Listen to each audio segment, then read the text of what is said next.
Here's the truth. Kung akala mo salary ang issues bakit umaalis ang best employees mo, then you're missing the real secret to retention. Most business owners think, dagdagan lang natin ang sweldo, solve na ang lahat ng problema. Umaalis ang empleyado hindi lang dahil mababa ang sweldo, but because they do not feel valued.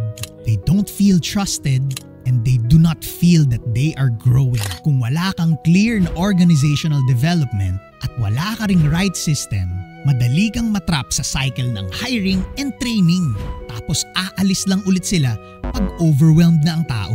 Pero imagine this, a culture where they feel ownership of their work. Yung hindi lang sila employees, pero partners in creating impact. That's why they stay kahit hindi napakalaki ng paycheck. This is why having OD in a business really matters.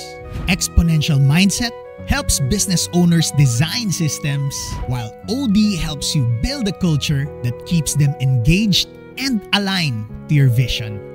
Retention is not about outpaying your competitors. It's about outvaluing them. People don't just quit jobs, they quit cultures. Fix the culture and you'll fix the retention problem.